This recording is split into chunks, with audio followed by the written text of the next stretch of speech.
Hola, buenas tardes a todos, ¿cómo están? Vamos a retomar las clases de Perspectiva Pedagógico-Didáctica 2. Bueno, a ver, ahí se suma Daniela. Hola, Daniela.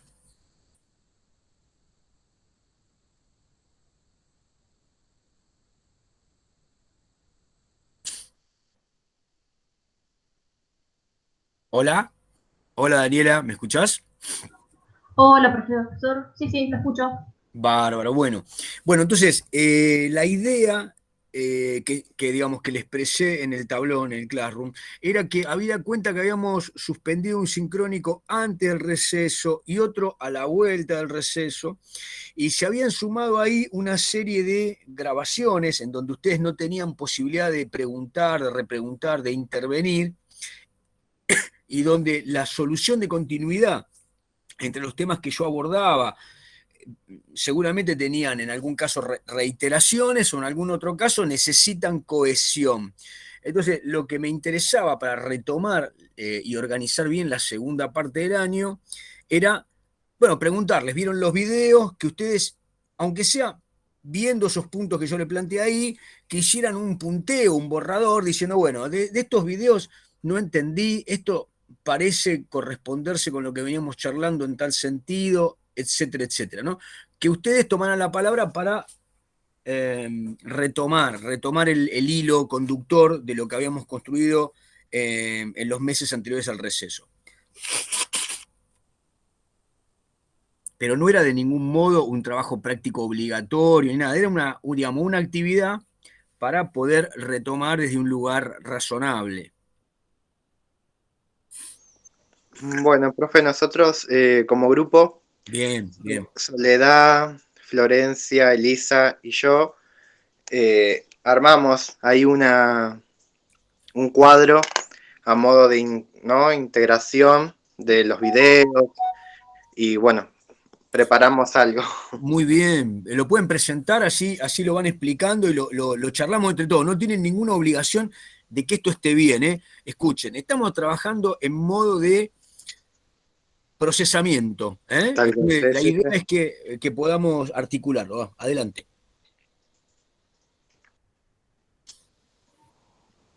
Ahí está presentando a mi compañero. Ah, pero una maravilla. Por lo menos así se lo ve muy nutrida la cosa. Bueno, a ver, arranquen.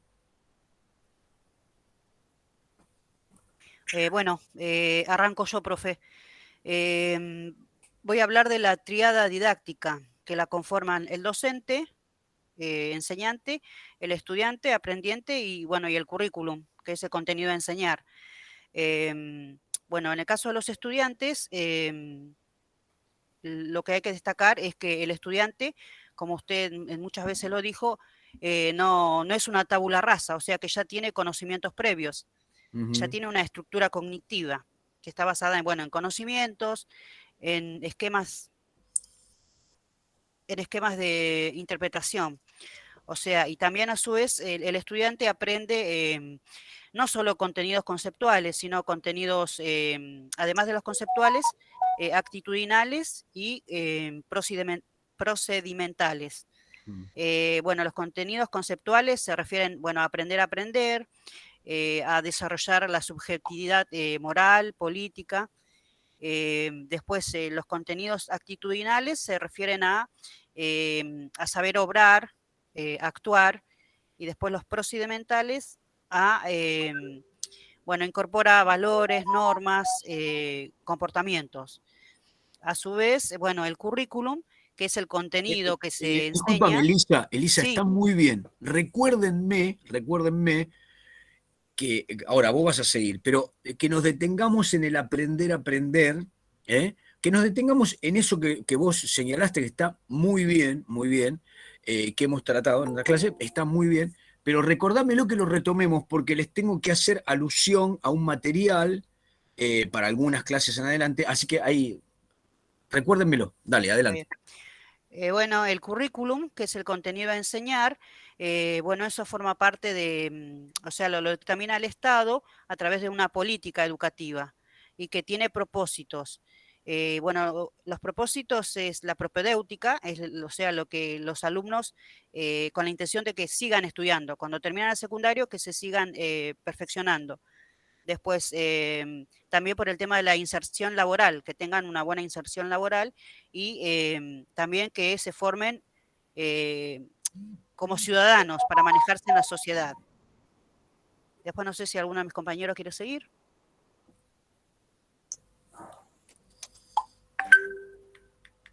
Y bueno, el Estado, mediante leyes, en este caso la resolución, para seguir un poco lo que decía Elisa, la resolución 3655 del año 2007, lo que propone es la articulación, ¿sí?, de las disciplinas, tanto de manera horizontal como vertical. Entonces, de manera vertical, porque si, por ejemplo, yo estoy en un segundo año, tengo que relacionarlo con los contenidos aprendidos en primero y tengo que prepararlos para los contenidos que se van a aprender en tercero, pero al mismo tiempo tengo que relacionarlo con el resto de las disciplinas que se están dando en este segundo año, ¿no? Relacionar, bueno, ciencias sociales sería, ¿no? Más abajo dice ciclo básico, que es general, de primero a tercero, y a partir de cuarto son más específicos. En este caso las ciencias sociales, con las matemáticas, con lengua y literatura y demás. Esto implica que... Florencia, Sí. discúlpame. Además Sí. de lo que dijo Elisa, que le pedí, vos también pedime que veamos esto. Dale. Bueno, esto implica que los docentes tienen que trabajar de manera articulada, ¿sí? Y esto es lo que va a permitir que la realidad áulica, bueno, va a nutrir y va a aportar a la realidad áulica para que los estudiantes puedan llegar al aprendizaje significativo. No sé si Sole quiere hacer acá alguna mención de la parte de ciencias sociales. Dale. Bueno, yo en lo que es las ciencias sociales lo basé en un video en donde se hablaba mucho del tema de lo que, bajo lo que decía según Romero, ¿no? Que la historia es inacabada, entonces actúan como sociedad regularmente el campo económico, el campo social, el campo cultural, el campo político, ¿no? Y a partir de ahí dice que la sociedad necesita un espacio social. Ese espacio social lo construye a través de sociedad-naturaleza. O sea que el hombre, para su supervivencia, necesita construir este campo, ¿no? Y a través de esta construcción se va a ver las especificidades, o sea, va a transformar la construcción. Bueno, me trabé un poquito. No, está muy bien, dale, Sole. Bueno, no, según Romero, bueno, el campo económico tiene factores productivos, que esto vendría a hablar un poco de la transformación, ¿no? En donde los factores son productivos que vendrían a ser los recursos que nosotros hacemos mediante la naturaleza para la subsistencia, ¿no? Entre ellos están las relaciones sociales, la distribución de recursos, la energía tecnológica, ¿no? Que transforman al medio con fines de sobrevivir. Esto sería sociedad naturaleza. Después tenemos el campo social, que sería la familia, la convivencia.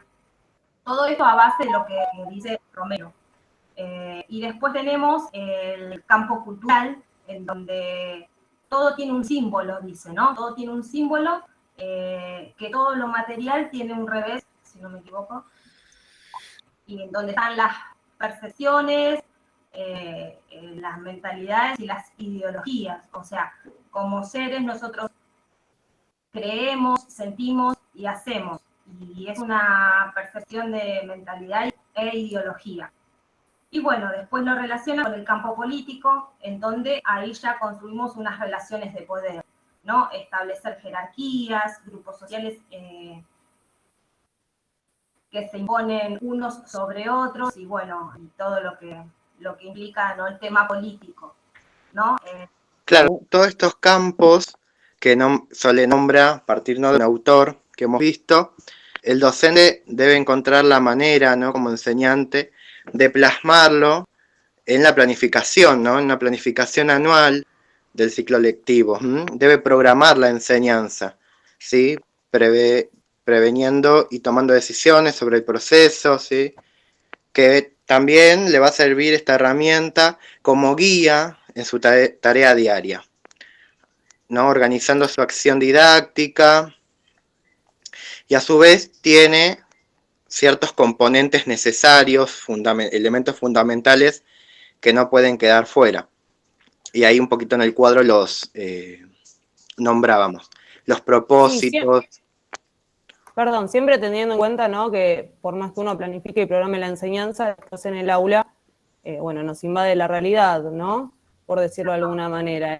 O sea, lo que uno programa es debe ser flexible, dinámico, ¿no? Más allá de la intención y lo que le queramos imprimir, tenemos que tener en cuenta que siempre puede cambiar.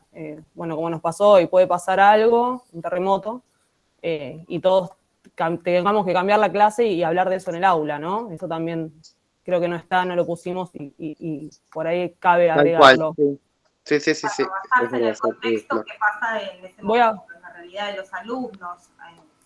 Sí, ¿no? Y esos conceptos fundamentales que habíamos puesto, la motivación de la clase, ¿no? Valorar el contenido transmitido, utilizar un lenguaje cercano, ¿no?, que sea ameno para los alumnos, para que tener cierto contacto, plantear desafíos, transmitir emoción por lo enseñado, establecer diálogos, trabajar desde lo concreto, promover la participación y la colaboración, ¿no?, el trabajo en equipo, siempre y cuando también respetando la organización de la clase, el espacio, el tiempo, eso estaba bueno. Y la evaluación, ¿no?, acompañando al proceso de enseñanza, ¿sí?, que puede ser procesual, recapituladora, diagnóstica, para ver dónde está parado el grupo en sí, y bueno, y ahí estaba, ¿no?, escrita u oral, las más conocidas. Bueno, profe, y ahí le quería hacer yo una consulta en el tema de evaluación. Por ejemplo, Adelante. le decía yo a las chicas, ¿no? Recuerdo que en mi caso tuve la misma profesora de geografía durante 3 años, ¿no? En tercer, cuarto y quinto año, la misma profe. Entonces, ella sabía, ¿no?, el proceso y el recorrido que íbamos transitando a lo largo, o sea, sabía dónde se quedaba y cómo comenzar. Entonces, ¿cómo sería ahí la evaluación diagnóstica, ¿no?, si ella conoce al grupo? Y estaba mucho más facilitada, digamos, ¿no? Tal cual, sí. Bien, Sí. pero lo que yo digo es, a ver, la evaluación diagnóstica supone que uno, que es el docente, prepara un proceso. Ahora, la preparación de un proceso parte siempre de establecer en qué situación, en qué instancia, en qué atmósfera, en qué estructura cognitiva ha quedado su estudiante. Vamos a poner el caso de que vos estabas en tercero, en diciembre terminaste, dieron las urras, te fuiste a tu casa, enero, febrero, en marzo volviste y la profesora retomó cuarto, la misma profesora.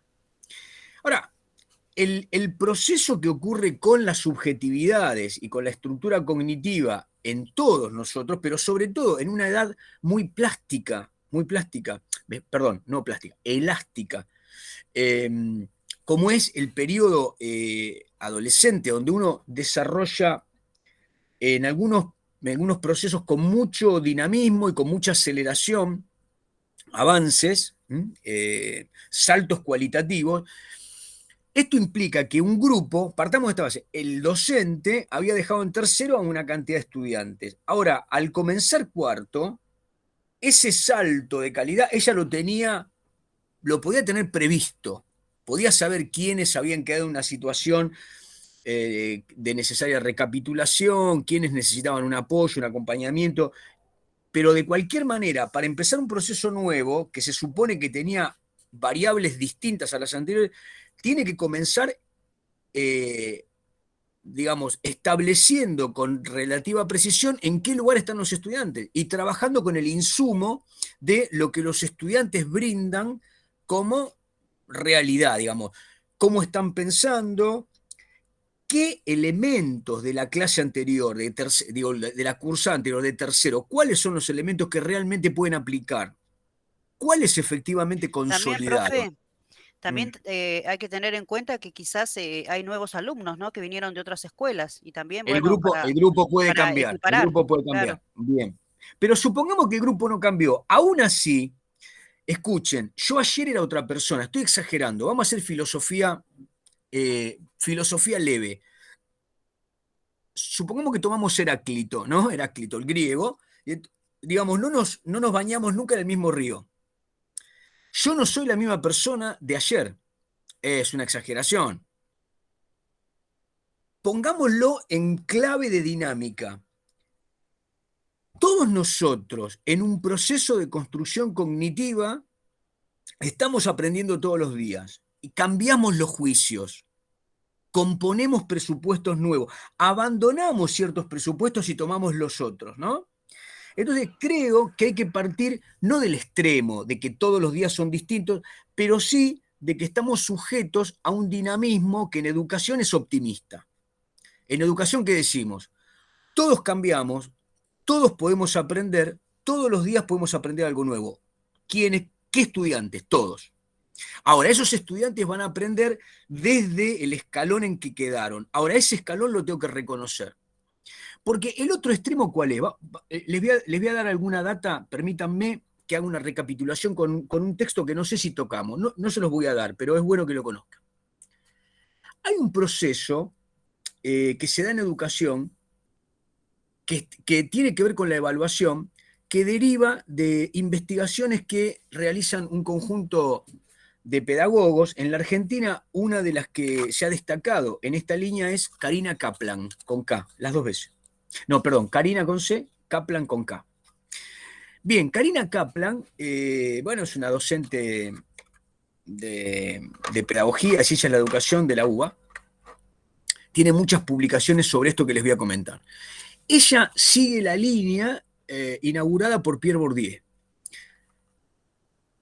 ¿Qué es lo que planteó Pierre Bourdieu en su momento como una de las líneas de investigación?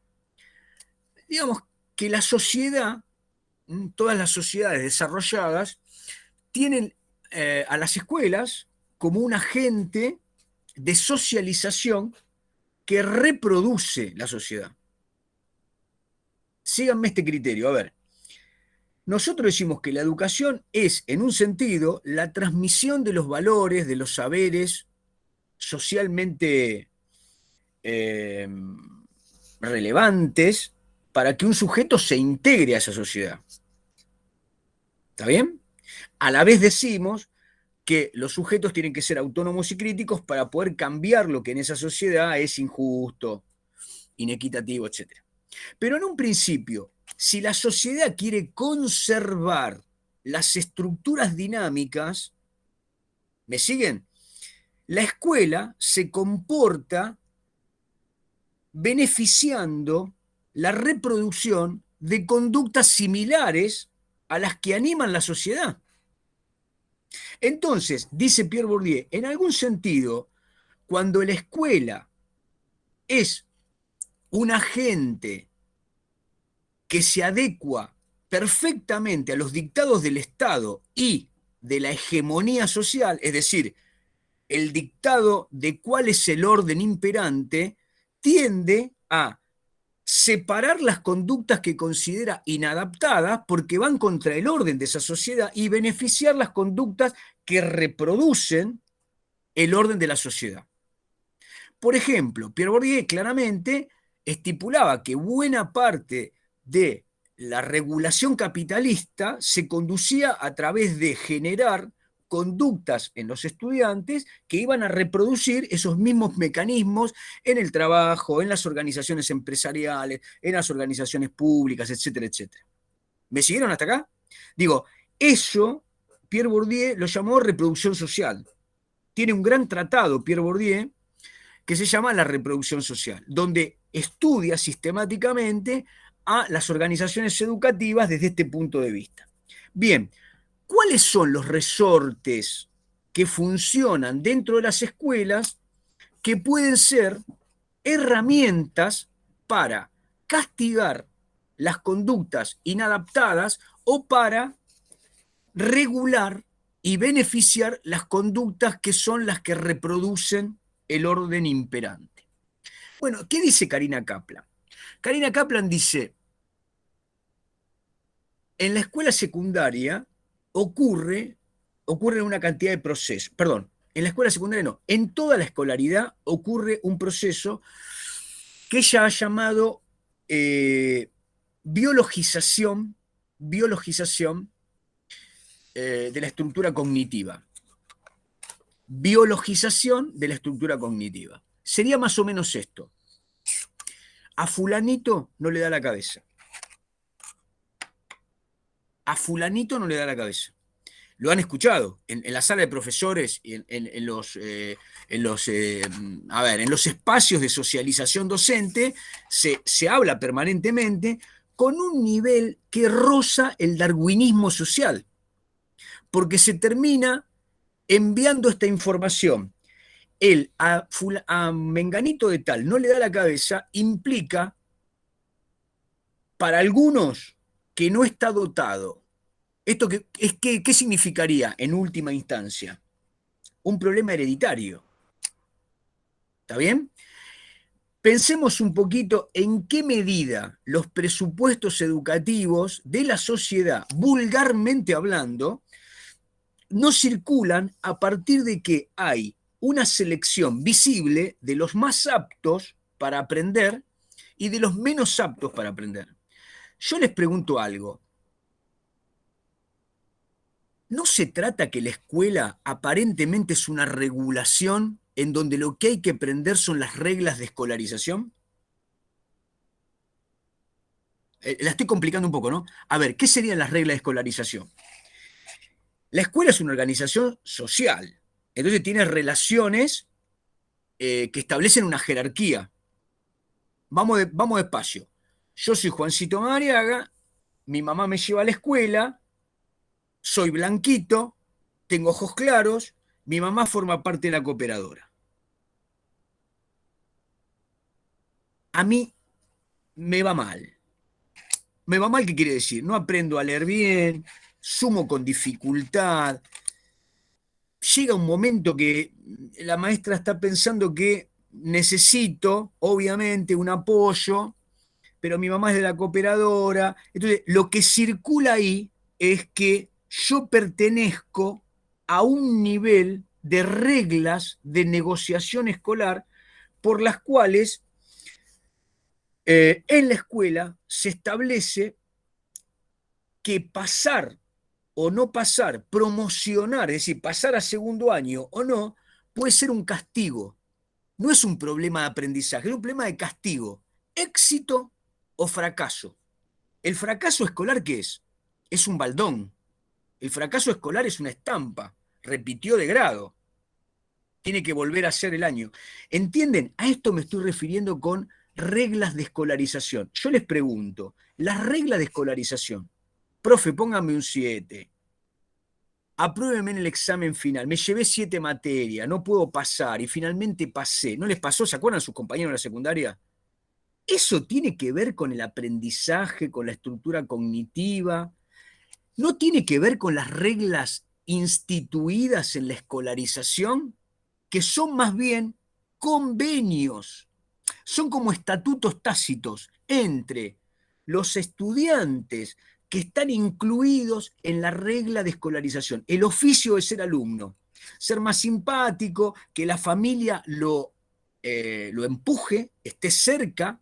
¿Vieron los padres que van en diciembre a la escuela? Los padres que van en diciembre. Todo esto que les estoy diciendo es para que ustedes entiendan.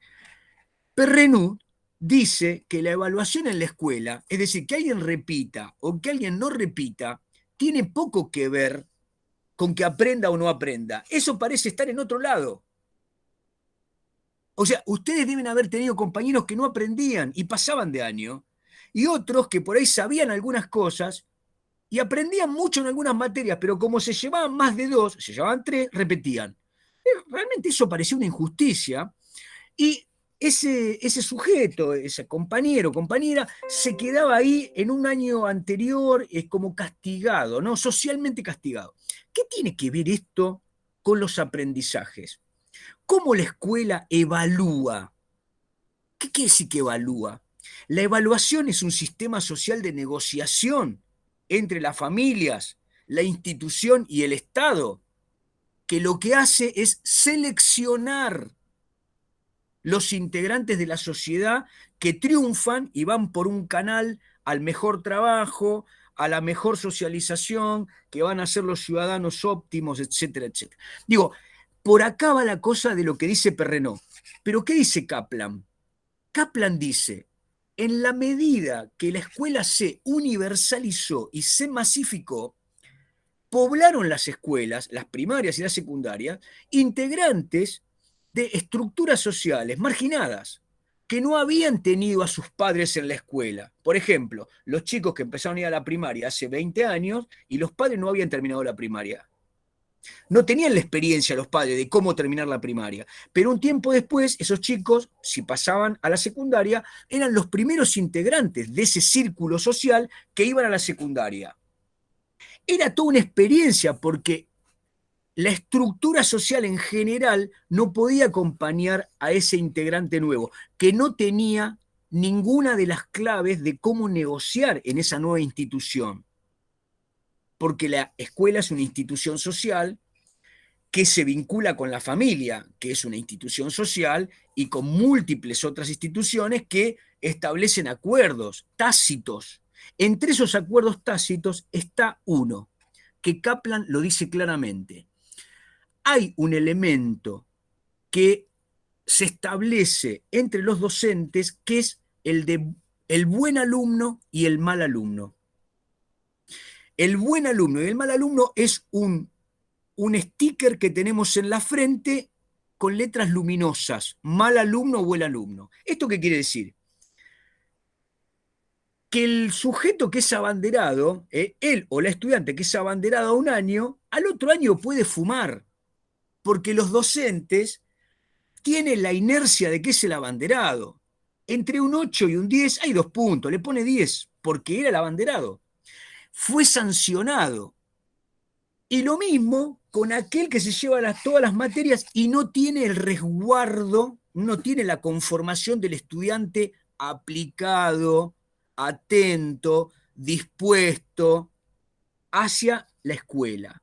El que es displicente, el que viene con algunos problemas, el que está en una atmósfera en la que la escuela no lo puede ayudar y que no viene dispuesto a ser integrante del oficio de alumno, tiene muchos puntos en contra. Y en cuanto los profesores entienden que es el mal alumno, tiene la rúbrica y a ese sujeto, él o la estudiante, le va a ser mucho más fácil repetir. Porque la evaluación está contaminada de que el mal alumno es aquel que tiene elementos cercanos a lo que Kaplan dice biologización de la estructura cognitiva. Ahora vamos con eso, espérenme un segundito.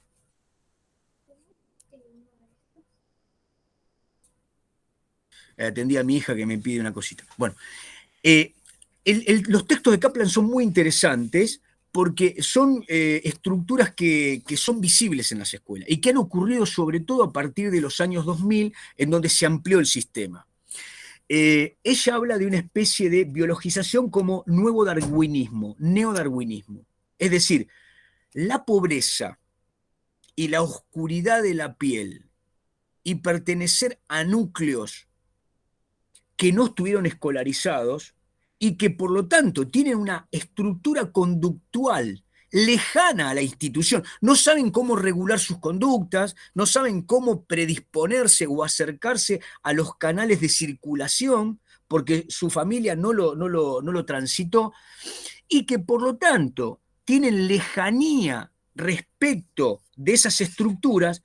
No es que no aprenden porque no le da la cabeza, no aprenden porque la escuela no está dispuesta a tomar a esos sujetos desde el lugar en donde están e incorporarlos a un proceso de enseñanza para que aprendan desde el lugar. Entonces, lo que dice Kaplan es, la institución escuela no se pregunta si todos estos sujetos a los que se les dice que no les da la cabeza no tienen estructuras sociales distintivas.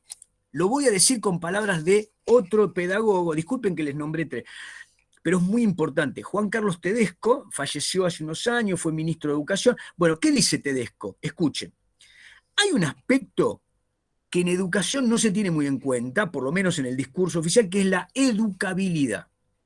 ¿Qué quiere decir esto? Todo el tiempo lo que decimos es que mirá a Gabriela, o mirá a Soledad, o mirá a Uriel, o mirá a Elisa, si vos no vas a la escuela y no aprendés, es mucho más difícil que vos asciendas socialmente. Entonces, educación, más ascenso social. La estructura del desarrollo social, mejores salarios, más trabajo formal, más conocimiento, mejor calidad de vida, más capital cultural para tu familia, implica más educación, más ascenso social. Lo que dice Tedesco es al revés. Nos preguntamos si el que viene a la escuela a recibir educación tiene las condiciones materiales anteriores, tiene las condiciones materiales para tolerar la escolarización. ¿Comió? ¿Vive en una casa con servicios mínimos? ¿La familia lo puede acompañar? ¿La familia transitó por esa estructura de acceso a la educación? Dicho esto, lo que dice Tedesco es: tenemos que invertir, no preguntarnos solo si hay más educación para que haya más ascenso social, sino si hay educabilidad. Y esto la escuela no está muy predispuesta a hacerlo. ¿Por qué razón? Porque la escuela, como dice Bourdieu, está más preparada a convertirse en agente del Estado, a seguir empujando a los que vienen empujados por sus familias y reproducen el orden vigente en la sociedad. Una cosa que dice Bourdieu, que es muy interesante, es: en las sociedades desarrolladas, la escuela tiene que brindar la misma función que los hospitales, siendo el brazo izquierdo del Estado. ¿Qué quiere decir? El hospital y la escuela tienen que convertirse en aquellos arietes que sostengan, que soporten y que impulsen a aquellos que no están preparados para el orden social vigente y que van a ser marginados, que van a ser seleccionados para la exclusión. ¿Esto qué implica? Que según Bourdieu, y yo pienso esto, la escuela tiene que estar preparada para que esos agentes que no están adaptados a la vista del docente y a la vista de la escuela sean incorporados como sujetos desde una búsqueda. La escuela tiene que brindarle las condiciones, las instancias, y pensar siempre que todos pueden aprender. Esto es, escuchen, si ustedes hablan con sus vecinos, con el panadero, con doña Porota, con el que sea, con el colectivero, todos tenemos instalado este chip neodarwinista. ¿Qué le pasó a fulano? Y repitió la escuela, ¿viste? No aprendía porque no le da la cabeza, no estudia. Y la pregunta es: ¿qué condiciones, escuchen, qué condiciones sociales no le permitieron estudiar? ¿Tenía el tiempo o estaba sometido a una problemática? Es decir, porque también si alguien tiene una problemática previa, familiar, laboral, barrial, contextual, difícilmente la educación sea un proceso que lo puede incorporar de la manera que lo puede incorporar, ¿no? Bueno, me parece que me fui un poco de tema, ¿no? Pero bueno, ¿está? Profe, todo lo que usted dijo que se refiere a lo que sería la estigmatización de los alumnos. Bien, bien. Tal cual, y también encontré ahí una similización con lo que decía Juan Carlos Tedesco, que era aprender a vivir juntos. Tenemos que volver a aprender a vivir juntos porque antes había una solidaridad orgánica que ahora no existe. Ahora depende mucho de la voluntad de uno. Muy bien, muy bien, muy bien. Bueno, pero volviendo al punto, no me acuerdo por qué arranqué a decir todo esto, pero ¿por qué arrancamos? Recuérdenme esto, ¿por qué arrancamos? ¿Cuál era el punto de arranque? No sé, no me acuerdo, el concepto por el cual arranqué con todo esto.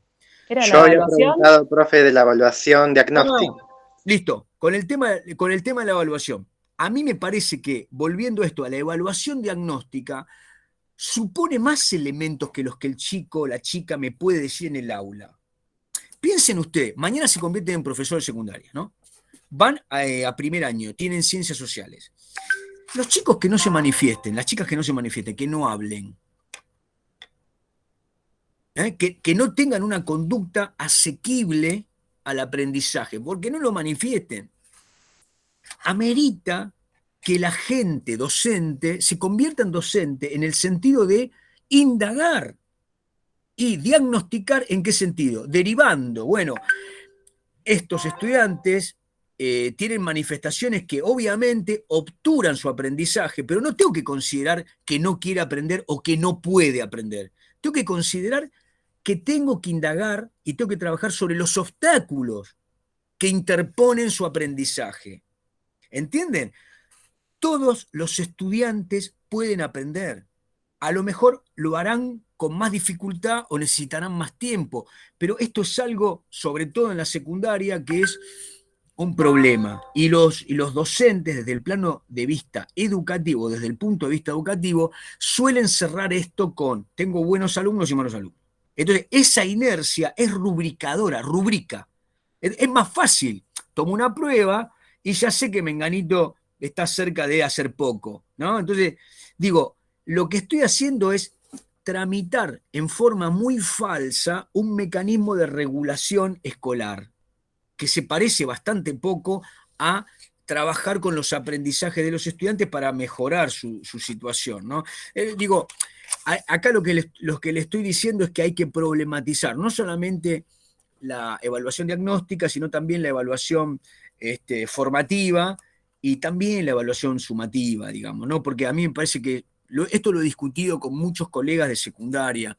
La razón por la cual un estudiante repite un año pues se llevó más de 2 materias, escuchen esto, mira, piensen, en secundaria pasa esto. Yo tengo 10 materias. 2020 repetí porque me llevé 3. Matemática, supongan, matemática, física y química, listo. Voy al equipo de orientación escolar y digo, no, yo no les entiendo a los profesores. Cuando me ponen una fórmula yo no puedo seguir. Pero resulta que geografía, biología, SADO, historia, educación física y no sé qué, las aprobé. Pero al otro año me hacen estudiar todo de nuevo. Con una pérdida de energía, con una pérdida de tiempo, que es increíble. Y lo peor de todo es que a lo mejor a ese estudiante que repite, está con otros profesores al otro año que no le toman en cuenta, que aprobaron con historia, geografía. Si no se lo toman en cuenta, ¿por qué es? Porque no creen demasiado en el aprendizaje del año anterior o le hacen reiterar las tareas como una tarea graciosa. ¿A ustedes les parecería razonable que ustedes ahora tienen perspectiva pedagógica didáctica 2 conmigo y transitan el año, me escuchan, leen, participan, todo fenómeno, pero no rinden, supongan que el sistema fuera que no rinden a final de año tal cantidad de materia? El año que viene, porque no rindieron, no sé, historia, geografía tal y qué sé yo, el año que viene yo los tengo que volver a tener en la pantalla a repetir estas mismas cosas. Ustedes dirían, esto es absolutamente ilógico, no se prestarían a esto. ¿Por qué razón lo toleramos eso? Muy bien. Esto no está abierto a crítica, pero obviamente en algún momento lo vamos a tener que reformar, porque lo que está pasando es que de 100 estudiantes terminan la secundaria 40 y pico, menos de la mitad, por este tipo de sandeces y por muchas otras, ¿no? Y porque también la sociedad tiene rupturas que son anteriores a la escuela. Pero bueno, digo, un buen elemento para que nos quede, ya lo vamos a tocar como tema en su momento, evaluación. Hay que poner en tela de juicio la evaluación diagnóstica, la formativa, la sumativa, y ponernos a los docentes, nos tenemos que meter en la evaluación. Nosotros somos parte del proceso evaluativo. ¿Qué pasó con lo que hice yo para que los estudiantes no aprendan? Otra pregunta más, por encima mío. ¿Qué pasó con mi jefe de departamento, con mi regente, con el equipo directivo de la institución, que no hicieron la tarea de asesoramiento para que yo no fuese a los estudiantes y los recuperara, los buscara otras estrategias? ¿Por qué lo que hacen los docentes siempre está bien? ¿No hay estrategias fallidas entre el trabajo de los docentes? ¿Por qué no las cambian? ¿Quién? ¿Entienden todo esto que digo? Bien. ¿Qué pasa en las escuelas? Va la mamá y el papá, cuando lo pueden acompañar al estudiante, van en diciembre, ¿no? Van con cara de malo y dicen, mire, profesor, la verdad, yo estoy acompañando a mi hijo estudió, Fíjese el examen, qué sé yo, el alumno aprueba. ¿Aprendió? No sé. Eso es un mecanismo de regulación que tiene poco que ver con el aprendizaje. Entonces la evaluación trata de otros temas. Pero por otro lado, la evaluación está formalizada, porque los instrumentos de evaluación, ¿no? Los parámetros de evaluación muchas veces están ritualizados. Alguien se aprende de memoria 5 líneas y me impacta. Listo. La cosa va. Como este formulismo, les puedo decir otros tantos formulismos que yo he observado a lo largo de los años, ¿no? Y que en realidad es un problema que los vemos en las escuelas, pero es un problema de formación docente. Por lo que ustedes me dicen y por lo que veo que me escuchan y demás, me entienden. El problema no es que me entiendan ahora. El problema es que después cuando vayamos a las escuelas, seamos difusores de esto que yo les estoy diciendo. ¿Por qué razón? Porque después es más fácil, escuchen bien, es más fácil hacer lo que yo acabo de criticar. Lo que yo acabo de decir que está mal, biologizar, rubricar, establecer buen y mal alumno, formalizar, ritualizar la evaluación, todo eso tiene menos esfuerzo por parte del docente, nadie lo critica, me piden la planilla y todo marcha. Acá también tenemos que preguntarnos por la política educativa, ¿no? Que nos pide números y planillas, no nos pide en realidad realidades, ¿no? Bueno, me estoy yendo de tema ahora sí. Bueno, esto es un tema que nos queda. Bueno, un tema que les quería plantear era el de aprender a aprender. Algo que decir, me quieren agregar algo, córtenme porque estoy como medio verborrágico. ¿Alguien quiere plantear algo? ¿Preguntas? Hola, profe. Sí. ¿Cómo te va, Yo Sole? Hola, buenas tardes a todos. Yo lo estaba escuchando recién que hablaba del aprendizaje del alumno cuando se lleva una materia y no, o lo tienen el inteligente o el que le cuesta más o el que no entiende nada. Y me sentí un poquito reflejada con mi infancia, digamos, cuando estaba en noveno, de hace muchos años, yo tengo 34, yo repetí noveno, pero bueno, en ese momento que tenía 15, 14 años, estaba pasando por una situación bastante complicada, pero siempre observada. En ningún momento fui más callada, ir al colegio, hacía lo que podía a mi alcance. Tuve problemas, obviamente, en algunas materias, que eran 4 materias que tuve problemas, siempre y cuando con mi silencio, ¿no? Lógicamente, tuve 4 materias bastante complicadas y la profesora lo primero que dijo que me faltaba madurar, por eso era lo mejor repetir de año. Y así fue, tuve que volver a hacer el año de vuelta en el mismo lugar por 4 materias que me había llevado, y en otras materias iba bien, pero sinceramente nunca fueron especificarme o tratar a ver qué pasaba más allá de eso. Entonces no tuve la posibilidad. De hace muchísimos años, tengo 34, así que fue cuando tenía 15 años. Y justo hablaba de este tema, hoy en día que bueno, ya uno es más grande, va aprendiendo un montón de cosas en la vida.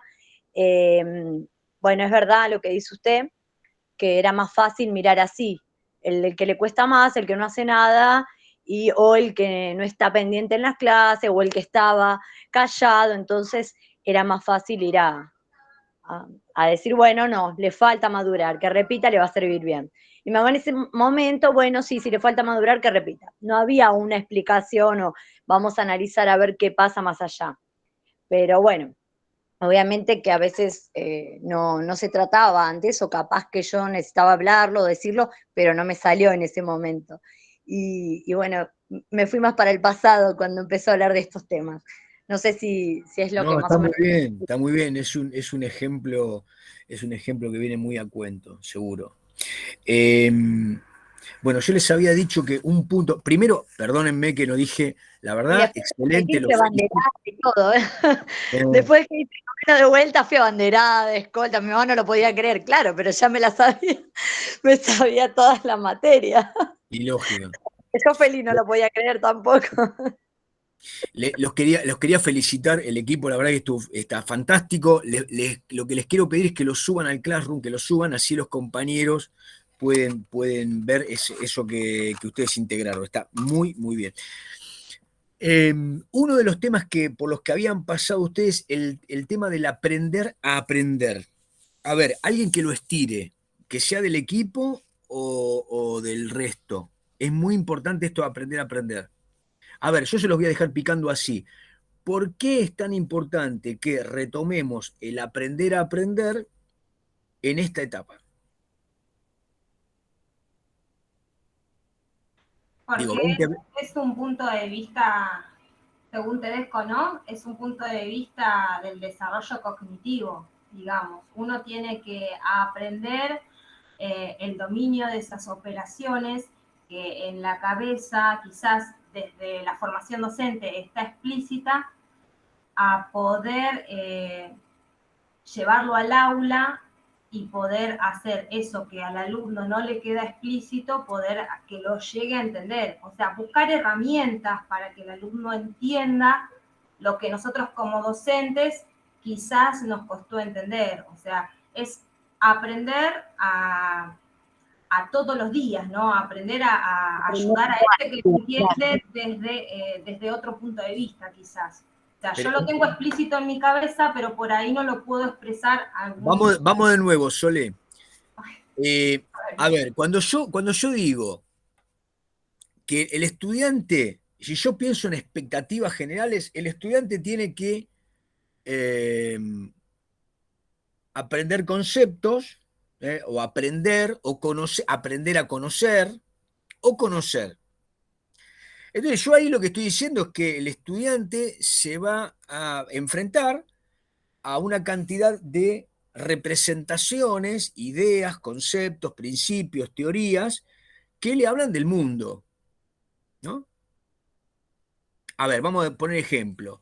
Una unidad sintáctica, una saga literaria, operaciones lógicas, conceptos geográficos, un periodo histórico, eso, conocer.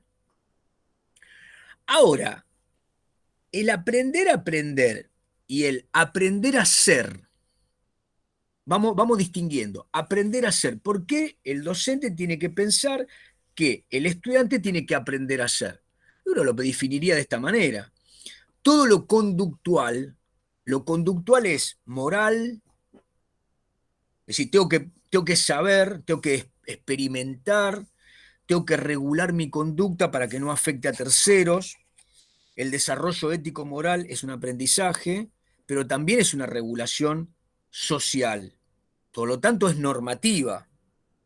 Hay prescripciones, sé que hay límites para mi conducta, y que eso está informado por la emoción, respetar la emocionalidad de los demás, manifestar las propias, tiene que tener un límite que es la ofensa de los otros. Las conductas que yo lleve a cabo son el camino de mi voluntad. Yo tengo voluntad. O sea, mi voluntad puede estar informada por tener un desarrollo personal a costa de los demás, entonces le camino por la cabeza a los demás, o yo puedo aprender que mi voluntad informa mi conducta en términos de otros valores, ¿no? O sea que el aprender a ser tiene que ver con conductas que están informadas por las normas y por los valores y por las emociones y por las intenciones. Y las intenciones están informadas por intereses, por necesidades, pero todos tenemos intereses y necesidades. Entonces, bien, este es el aprender a ser. Es muy importante en la escuela. Cuando vos, Soledad, decías que tu docente te decía, vos tenés que madurar, uno puede traducir el madurar como, en la secundaria, ustedes en primero van a recibir niños, tienen 12 años, y van a despedir adultos, se van en sexto con 18, 19, mayores de edad, ¿no? Entonces digo, ese tránsito es claramente la maduración. ¿Cómo la podemos expresar la maduración? El paso, la transición entre la heteronomía depende de los otros. Los demás le tienen que decir, no hagas esto, haz lo otro, esto está bien, esto está mal. La heteronomía, ley puesta por los otros, esto sería nomos, hetero, a la autonomía. Cuando se va con 18, 19, lo despido, ¿no?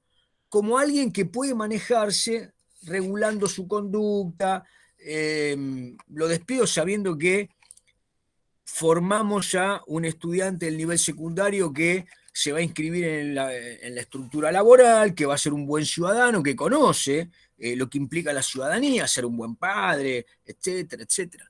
Y que puede, escuchen esto, y que puede seguir conociendo el mundo porque lo doté de herramientas para que él aprenda solo. Olvídense del conocer.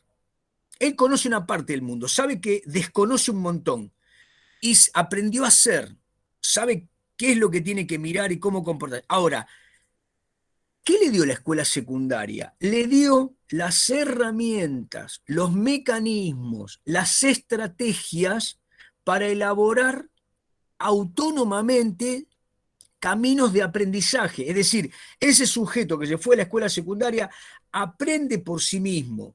Vamos a decirlo fácil. Sabe leer. ¿Qué significa sabe leer?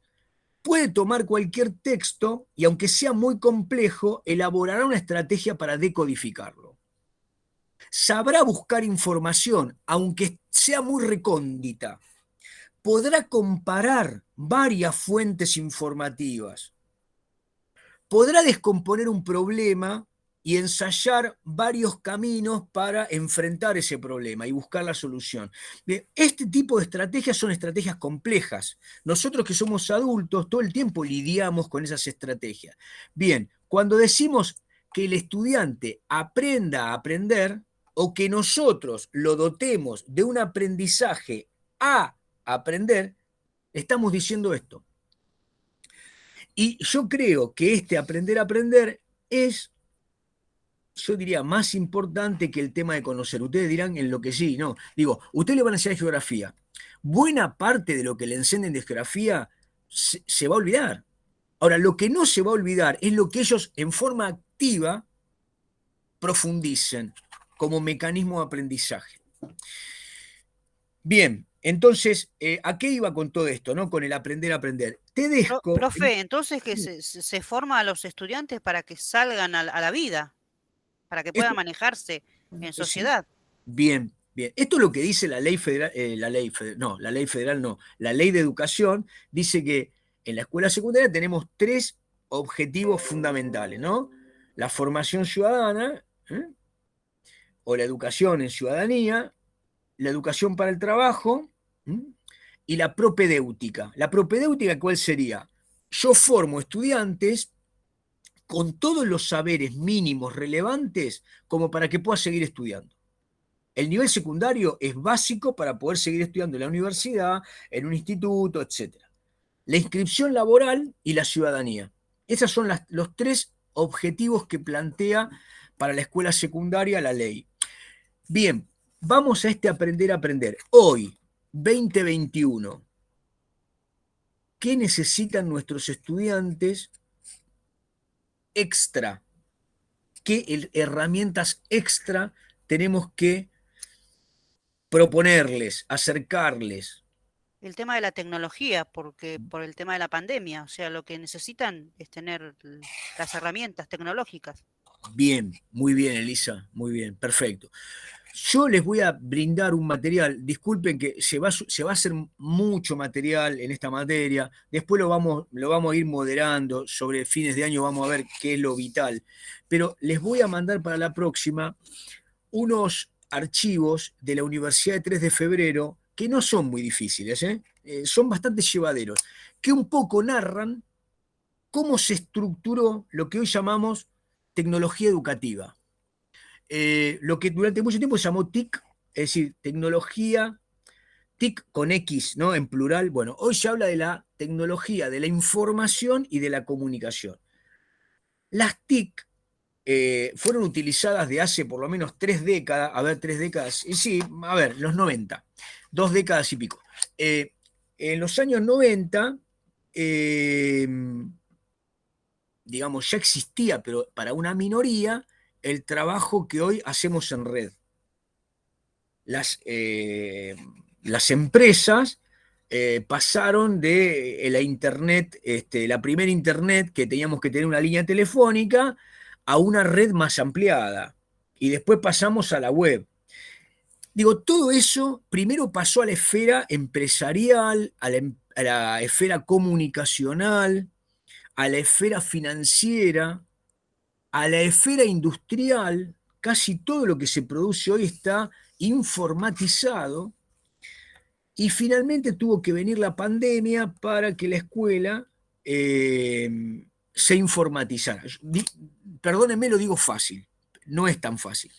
¿Qué quiere decir que la escuela se informatizó? No, quiere decir esto. La escuela tenía materias. Si vos, Soledad, vos hiciste el polimodal, ¿no? Muchos de los que están acá hicieron el polimodal. ¿Ustedes se acuerdan que tenían una materia? La primera materia que fue, si no me equivoco, era TIC, ¿no? O era informática. Me parece que se llamó de las dos maneras. La tenía yo, profesor. Yo tenía TIC. ¿Vos tuviste TIC, Florencia? No, yo, profe. Me egresé en 2017 y en tercero o cuarto tenía TIC, más o menos. Bien, bien. Bueno, tuvo los dos nombres. Bueno, ¿se acuerdan que al principio, estamos hablando de fines de los 90, había muchas críticas al sistema educativo? Desde el periodismo se decía que en muchas escuelas de la provincia de Buenos Aires se enseñaba la computadora con un cartón. ¿Se acuerdan que venía un cartón donde aparecía el teclado? Porque lo fundamental es que los estudiantes conocieran la nomenclatura de las teclas. Bueno, después hubo una dotación de máquinas, hubo talleres informáticos, bien, pero eso formó parte de algo que no se continuó. Después vino, si ustedes quieren, una política del 1 a 1, a cada estudiante darle una netbook. Finalmente eso se discontinuó en la última etapa de la gestión anterior a la que vivimos en la actualidad.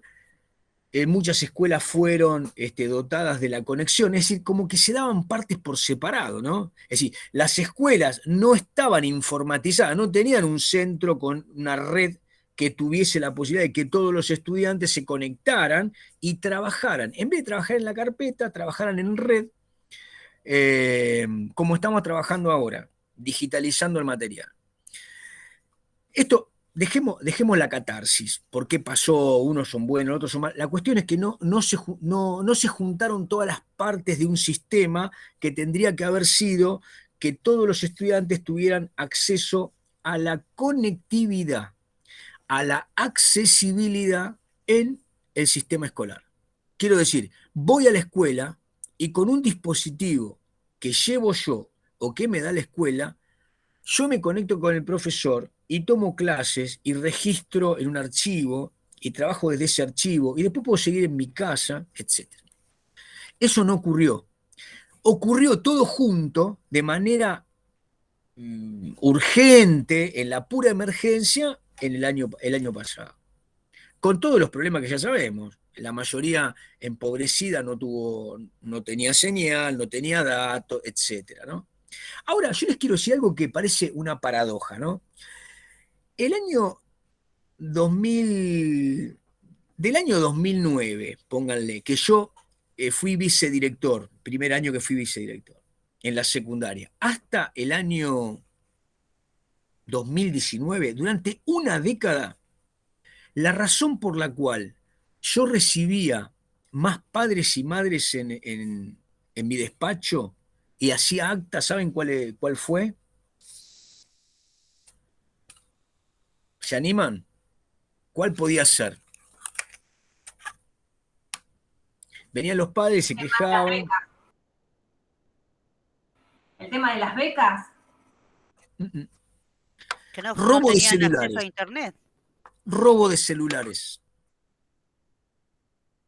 Robo, los chicos, las chicas se robaban los celulares entre sí. Se lo robaban dentro de la escuela, se lo robaban fuera de la escuela. Jugaban, no solamente robo, después en los últimos años, además de robárselo, se lo prestaban. Entonces, le metían virus o le metían imágenes que ustedes se imaginan, o subían a la red en grupos, o en Facebook, o en Instagram, imágenes y denuncias, todo muy oscuro, todo muy oscuro. Con esto, ¿qué les quiero decir? Los últimos años, desde la gestión escolar pública de secundaria, yo estuve habituado a pensar con los padres y con mis colegas y con la superioridad que la red, los celulares, la computación como un medio eran obstructores, distractores del proceso educativo. ¿Me siguieron? A tal punto que durante muchos años había un comunicado que prohibía que los estudiantes usaran el celular en la escuela, que llevaran el celular. Miren, le voy a decir algo. Durante muchos años, cuando a un chico o a una chica le robaban el celular, los padres venían muy enojados. Me decían, usted no hace nada, usted tiene que fijarse quién se lo robó. Obviamente, yo no sabía, podía tener sospechas, pero saben que en la escuela secundaria no podemos actuar con poder de policía. Yo no puedo revisar a nadie, ni pedirle que me abra la mochila, no puedo. Entonces, ¿saben cuál era la tangente que usábamos los equipos directivos? Mire, sacábamos el comunicado firmado por el ministro. Mire, señora, señor, usted tendría que haber sabido que su hijo no tenía que venir con el celular. Entonces el padre y la madre decían, ¿pero cómo? Sí, esto está vigente. Nosotros a su hijo se lo dijimos, en el AIC, en el Acuerdo Institucional de Convivencia, lo pusimos, lo escribíamos nosotros. El celular, ¿no? Ahora, yo sentía que mientras yo trabajaba en la vicedirección, todo el tiempo con el celular, todo el tiempo. Yo desde 2013 tengo grupo de WhatsApp con mis estudiantes, le mando por el WhatsApp información previa a la clase, etc. Digo, ¿qué pasa en la escuela secundaria? Bueno, pasaba esto.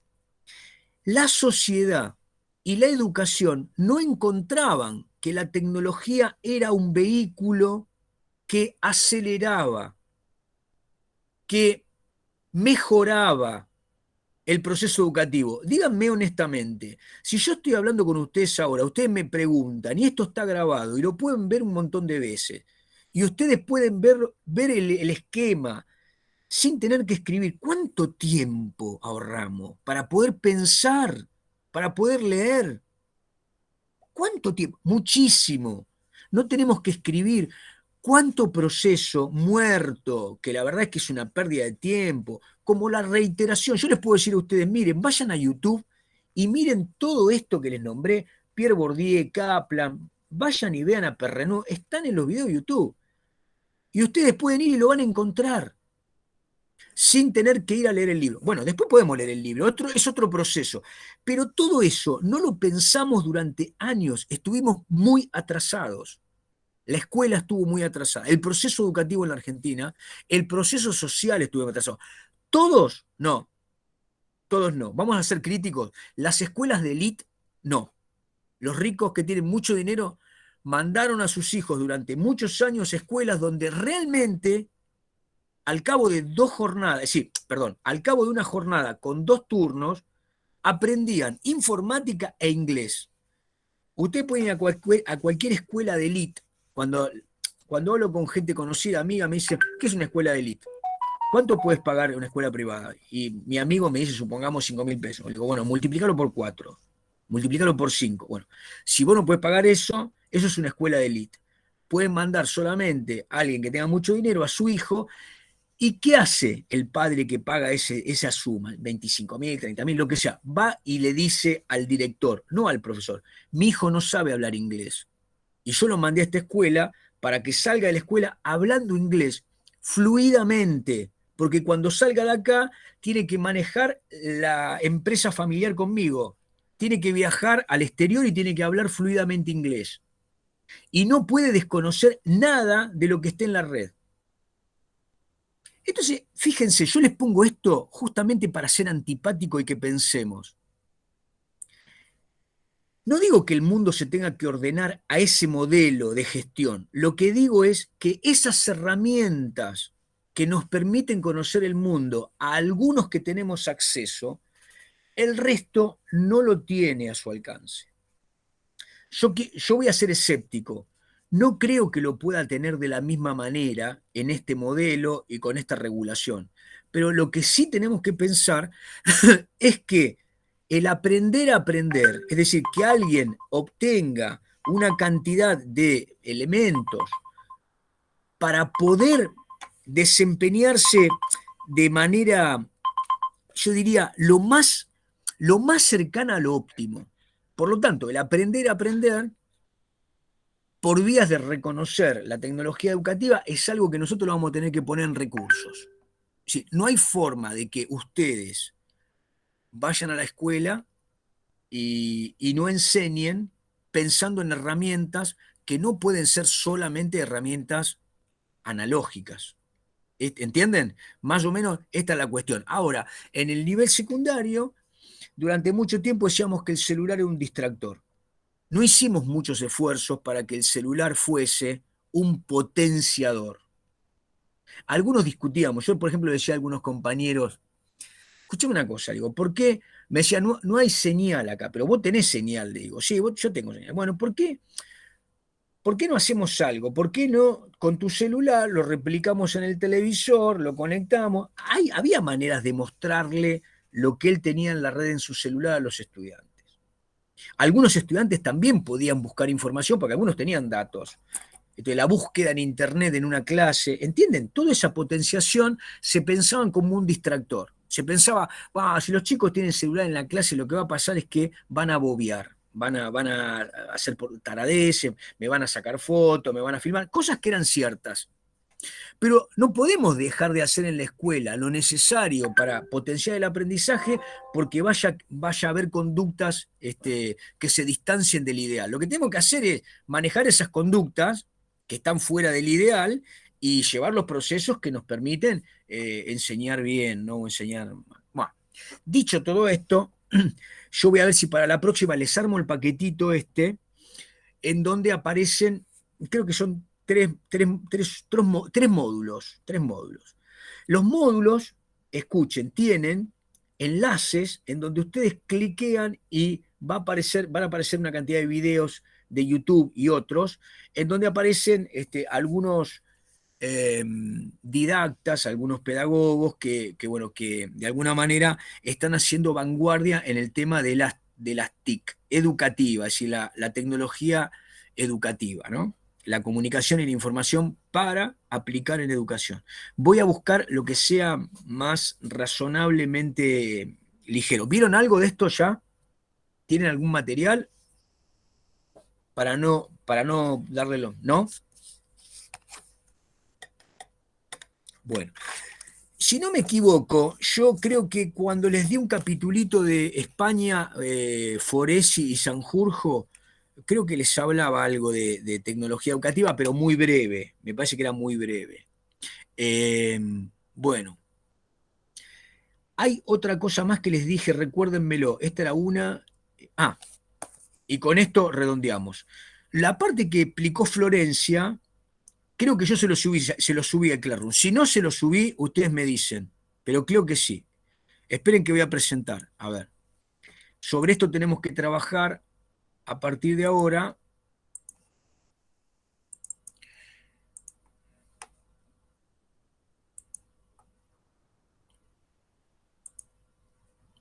Bueno, ahí lo están viendo. ¿Lo ven bien? Sí, profe. Bueno, entonces acá lo estoy moviendo. Lo que explicaba muy bien Florencia, este es un esquema de una estructura, no de todas las materias, de algunas materias que hacen a lo que vamos a llamar ahora interdisciplinariedad. Interdisciplinariedad. Entonces, primero, fíjense, ciencias sociales, primer año. Entonces, en este nivel ingresamos a la escuela secundaria. El primer año, segundo año, tercer año, cuarto año, quinto año, sexto año. Muy bien. Esta estructura está tomada de la estructura de la orientación de ciencias sociales. En la escuela secundaria actual existe la orientación en economía, en educación física, en comunicación, en ciencias naturales, en producción de bienes y servicios. Bueno, yo elegí la de ciencias sociales. ¿Por qué? Porque es la que tiene más carga de disciplinas que ustedes tienen incumbencia. Es decir, hay la mayor cantidad de materias que ustedes van a poder dar cuando vayan a trabajar como profesores de geo. Primer año, segundo, tercero, cuarto, quinto y sexto. Entonces, vamos por cómo se ordenarían ustedes en relación a su incumbencia. Bueno, ustedes están acá, primer año, pueden dar ciencias sociales. Bien, lo primero que ustedes tendrían que pensar acá es, como dijo muy bien Florencia, uno tiene que trabajar en términos de articulación horizontal. Articulación horizontal. Es decir, como docentes de ciencias sociales van a dialogar con las ciencias naturales y van a dialogar con la construcción de la ciudadanía. Esta es la articulación horizontal. Ahora, ese diálogo, ¿por qué se da? Bueno, a ver, les muestro acá un poquito. En construcción de la ciudadanía, ustedes tienen el trabajo con el área de trabajo, el área de arte, la recreación y los deportes, la salud y alimentación, la política y el Estado, el ambiente. Estas temáticas obviamente se vinculan con las ciencias sociales, que hablan de la complejidad de los fenómenos sociales, de la necesidad de la fragmentación epistemológica, la coherencia y la cohesión de los fenómenos, es decir, la integralidad de la realidad social. Bueno, después vamos a ver esto, arialidad e interdisciplinariedad lo vamos a explicar porque son más bien metodológicos, las relaciones de producción y de poder, la interdependencia, la multiperspectividad y la controversialidad, la temporalidad, creo que hoy desarrollaron una parte, ¿no? Pasado, presente, futuro como continuo, la historicidad de todo hecho social, la continuidad y cambio como diada fundamental de la dialéctica histórica, el espacio como construcción social, la espacialidad humana, naturaleza y cultura. Bueno, estas temáticas de ciencias sociales dialogan con la construcción de ciudadanía, eso es obvio. Y no les pongo lo de ciencias naturales porque también es obvio para ustedes que están estudiando geografía ambiental, que no hay forma de pensar en naturaleza o en espacio si uno no tiene un diálogo con química, física, geología, ciencias de la atmósfera, en fin. Bien, esas que son ciencias naturales, biología, que son ciencias naturales, informan, hacen de la geografía un puente para la construcción de la territorialidad, del paisaje, del espacio. Muy bien. Entonces, para no hacérselo tan largo, en segundo año se separa ciencias sociales, está geografía, historia y construcción de la ciudadanía. Es obvio que acá hay un diálogo horizontal. En tercero, igual, construcción de la ciudadanía 3, historia 2, geografía 2. En cuarto, geografía, historia, se agrega psicología como disciplina en sociales y se agrega salud y adolescencia. Estas temáticas que se acercan a psicología también se acercan a un corte de la sociedad mirada desde la juventud. Es obvio que dialoga con historia y con geografía. Acá seguimos en el plano de la articulación horizontal. Quinto año, geografía, historia, sociología, y se agrega política y ciudadanía, que es una disciplina que podríamos llamar sociología del poder, análisis constitucional y politología o ciencias políticas. Tiene un poco de las tres miradas que les dije. Sociología como disciplina, ustedes están teniendo este año sociología, historia, geografía, y además dos disciplinas que también dialogan, que son economía política y comunicación, cultura y sociedad. Fíjense en quinto año la cantidad de disciplinas que son del ámbito social, dialogando en forma horizontal. Acá yo les agregué que en el ámbito de la orientación de ciencias naturales, ustedes como profes de geo van a poder dar en quinto de ciencias naturales, reitero, una materia que se llama ciencias de la tierra. Y en sexto van a poder dar una materia que se llama ambiente, desarrollo y sociedad. Esto lo van a poder dar en la orientación que se llama ciencias naturales. Por eso está sin colorear, no pertenecen a este análisis. Bueno, vamos a sexto. En sexto van a tener historia, van a tener geografía, van a tener proyecto de investigación en ciencias sociales, que obviamente dialoga con todas las disciplinas, pero dialoga con historia y con geografía. Y trabajo y ciudadanía, que también dialoga. Entonces, estos cortes horizontales son la articulación que ustedes llevan a cabo año por año. Pero cuando ustedes hagan la planificación para entregarme y dar la materia, esta materia, van a tener que hacer una articulación vertical. ¿Qué enseñamos en primero? ¿Qué enseñamos en segundo? Se supone que primero es la base de segundo. ¿Qué enseñamos en segundo para tercero? Para cuarto, para quinto, para sexto. Esta es una articulación vertical. En este caso, la de ustedes, geografía. El de historia hará esta, ¿verdad? Esta articulación. Bien.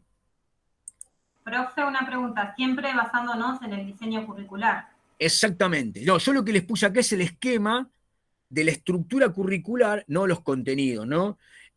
Tengo más esquemas hechos, pero la verdad es que no les quiero dar, a ver, no quiero que ustedes hagan su propia lectura del diseño cuando la realicen. Bueno, ¿esto se entendió? Sí, profe, se entendió. Bien, Sí, bien. profe, se entendió. Bueno, escuchen, esto está colgado en Classroom, ¿eh? Bueno, gente, si no hay preguntas, vamos a cerrar por acá. Nuevamente, los felicito por el trabajo a Elisa, a Sole, a Florencia y a Uriel, y al resto de los compañeros. Vean el trabajo que hicieron los compañeros, vean los videos, no importa que no lo hicieron para hoy, y traigan preguntas para la próxima, ¿sí? Voy a cargar en el Classroom, voy a buscar y voy a cargar esto que les decía, pero no para que lo tengan para la próxima. Para la próxima clase tenemos que empezar a trabajar, creo que en algún video estábamos trabajando sobre eso, pero profundizar el tema de la arialidad, la interdisciplinariedad, la transdisciplinariedad, ¿no? Y la multidisciplinariedad. Son 4 estrategias epistemológicas y también docentes, y quería que ustedes hicieran una lectura más bien epistemológica. ¿Qué lugar ocupa la geografía en el diseño curricular general? ¿Qué tan importante es la geografía en la formación de un estudiante? ¿Qué temáticas acerca la geografía a la formación general de un estudiante de secundaria? Eso me parece muy importante que ustedes lo tengan como una columna cuando tengan que responder ¿para qué enseño geografía? Entonces, ¿para qué enseño geografía en primero, en segundo, en tercero, en cuarto, en quinto, en sexto? ¿No? Bien, gente, bueno, nos vemos el próximo jueves. Bueno, profe, yo ya subí el cuadro al Classroom de nuestro grupo del... Muchas gracias, Uriel. Bueno, nos estamos viendo. Profe, Sí. Nos vemos, profe. yo le envié por mensaje privado el cuadro que teníamos para hoy con mis compañeras. No sé si lo pudo ver. No, bueno, lo veré ahora. Gracias.